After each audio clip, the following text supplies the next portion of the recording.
Ассалаумағалейкум, біртұтас қазақ елі. Мен қысқаша айтайын деп ойлап едім. Жаңа 10 минут болып кетті, кешірім сұраймын. Мына түспей жатыр телефоным өте нашарлығынан. Мен айтайын дегенім, ағайындар, Атырау Астрахань тас жолы. Астраханьнан біршама адам кездестірдім. Бәрі бағана жолдары жақсы екен айтады ояқта. Бізде жол ойқы-тұйқы, әрбір жерде қате асфальттарын салғанда, мысалы Атырау Астраханда бізде, Атырау Ақтөбе болар, Атырау Құрманғазы тас жолы. Ал енді бұл айтылған, бұл жасалып жатқан дейміз де, бірақ әлі құнтталған жоқ.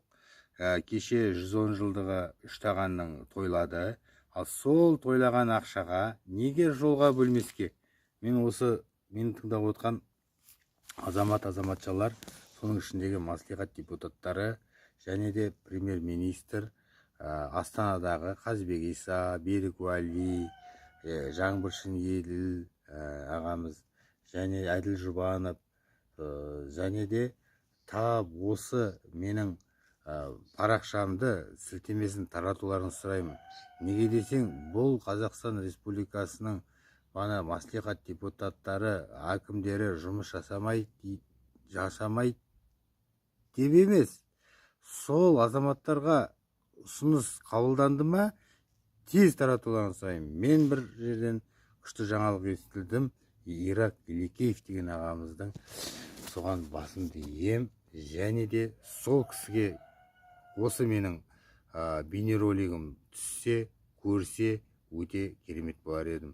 Ирак аға, мен сізге өте ризамын. Біздің Есенғұл Беріш руынан Саттар Имашев ағамыздың қолдап, және де біздің мектебіміз бар Атырау облысы Құрманғазы ауданында, Бірлік ауылында. Сол мектепті жандандырып, және де біздің Бірлік ауылын ауыстырып, осындай дәрежеге жеткізіп жатқандарыңызға мыңда бір шүкір. Және де елбасы Қасым-Жомарт Кемелұлы Тоқаевқа да бірінші осы қолдаған, екі адамды қолдамай, үшінші адам осы Ирак ағамызды қолдап, Саттар ағамызға осындай рухына және ұрпақтарына кереметтей осындай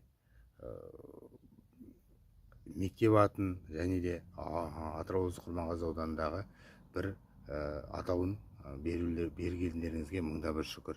Жәрі, екіншісі айтайын дегенім, Бақтықожа деген ағамыз бар.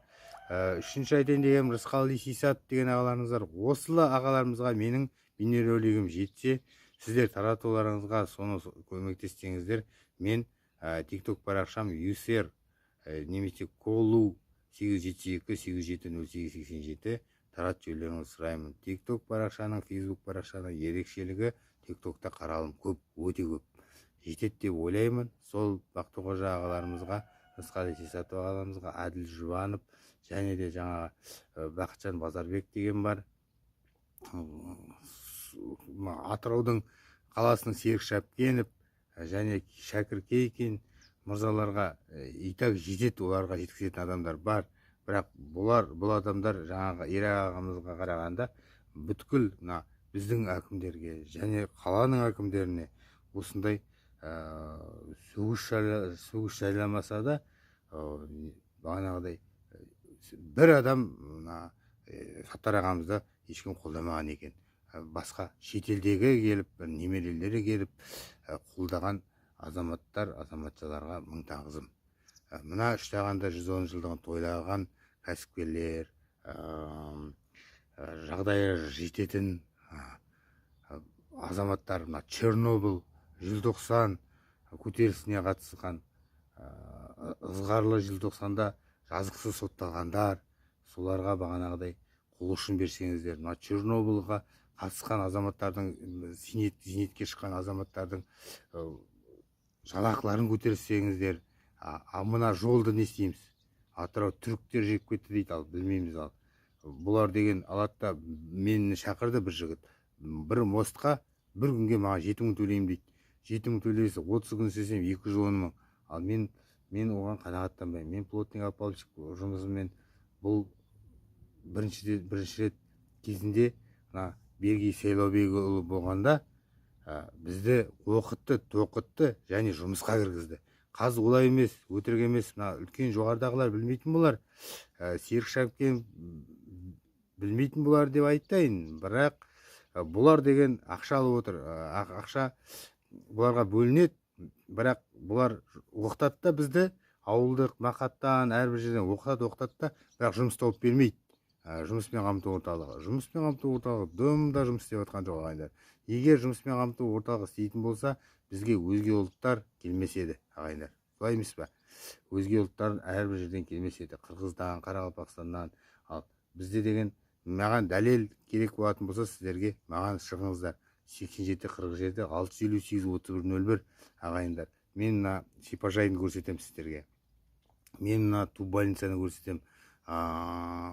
Кезінде күркіреп қаншама медицина, қаншама өкпе қабынғандар, өкпе ауруларымен жатқандар, сол жерде емделіп, сол жерде біршама бағанағыдай бір айдай, 2 айдай жатқан, емделген азаматтар болды. Ал ол ту больницада жоқ қазір. Мұнда келіп біз үлкен бір педиатр да жоқ.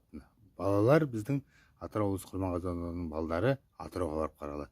Өтірік емес, шығыңыздар. Мен сіздерге әрбір асфальттың, әрбір тротуардың қате жасалғанын және асфальтта қате құйған, және оны өзбектер, басқа ұлттар, мына Атырау облысы Құрманғазы ауданының Азғырда өзбек, қарақалпақтар жұмыс істегенін мен сіздерге дәлелдеп, мен сіздерге сол азаматтарда тендермен кім жүргізгендерді, аттарын білмесе, не заң бойынша кім жүргізген білмеймін, бірақ сояқта кім қолданып, кім жұмыс жасағанын бәрін білем ағайындар. Мен кезінде Арман Қайрөлінге айтқанмын. Арман Қайрөлін өзі айтқан маған. Көнеу Кәбікөп мостарының астарындағы су көлдерін жіберші деп. Сол кезде көлдерін жіберді, келді, бірақ мені өзімді шақырған жоқ сол жерде. Мен шақырмаған себебі, олар өздері келді, кетті, бірақ менде біршама мағлұматтарымды бәрін Facebook парақшамдан салдым. Сенбесеңіздер, Коля Алексеевич Facebook парақшамда бәрі сонда көрсетілген. Енді айтайын, Атырау облысы Құрманғазы ауданы Абачан Қалиевті білесіздер. Ал жақсы, мен ол кісіге бәлендерден айтып, Құрманғазы ауданында Байтарал деген ауыл бар. Байтарал деген ауылда әлі водопровод жоқ. Неге десең, орысша айтып отырған себебім, су құбыры деймін екен, соны мен таба алмадым. Былай іздедім. Су құбыры кәдімгі үйдегі кран, су келіп тұрған. Сол жоқ. Ал әрбір адамның үйінде, мына Құрманғазы су арнасына айтатыным, Құрманғазы су арнасының бастығына айтатыным, әрбір адамның үйінде 2 счетчиктен бар. Мен өзімнің үйімді қарасаңыздар, счетчик те жоқ, насос та жоқ, дым да жоқ. Кәдімгі Құдайдың берген суы келіп тұр ағайындар. Астырқын Маңғышлақ трассасын тарттыңдар. Ал Астырқын Маңғышлақ трассасын Бейнеуге су артып тұр да, бізден да. Бейнеуден су артып тұр. Бейнеуден су артып тұр. Бейнеуге су артып тұр, біздің Құрманғазы ауданынан өтеді, бірақ Астырқын ар жағынан келіп тұр ғой, су деген Еділден. Ал Орал қаласынан Россиядан сатып алып отырық дейді суды. Ол өтірік емес, шындық. Ертең бізге су болмай қалады ағайындар. Мына үлкен премьер-министрлерге айтатын ағайындар. Егер мына Ресеймен келісім келді ғой, келістіңіздер ғой. Бірнағы жылыдан өте аз су мөлшерде келді ағайындар. Ол бізге қараңғы, біз білмейміз. Біз үйде бәрі бар, баласында iPhone, келіншегінде машина, әрбір жерде жүріп тайраңдап кете, мына шетелде жүр қыздар дейді, машина тасып. Қандай заман болып кетті, қыздарымызды шетелге жіберетін дейді. Әке шеше сіздер бар ма, қарайсыздар ма? Сіздер олар бағанағыдай мақтап шығарып қойды соларды. Бұлар машина тасып жүр шетелден деп. Қазақтарым ау, қателеспеңіздер ағайындар. Мына билікке қойып атқан азаматшалар ағайындар, әйел адамды қоймаңыздар ағайындар. Әйел адамды бар 10 адамның, мына Мәншүк Мәметова, біздің Хиуаз Доспанова, Аспандиярова, күшті әжелеріміз болған ғой. Бірақ та енді қазіргі заманда ағайындар, қазір мына әйелдерге уже беріп қойып отыр ғой көп нені. Сол үшін мынау деген ертең болмайды ағайындар. Ел деген тозып батыр. Киікті дейді, Қытай не керек бізге ағайындар? 1,5 миллион киікті Қытайға аударып жатыр дейді. Киікті ағайындар, киікті сойып 1000 теңгеден сатыңыздаршы. Бұрын кезінде талон болды ғой, 89-90 жылдары. Талонмен бағанағыдай нанды беріп, бір наннан әрбір семьяға. Сол сияқты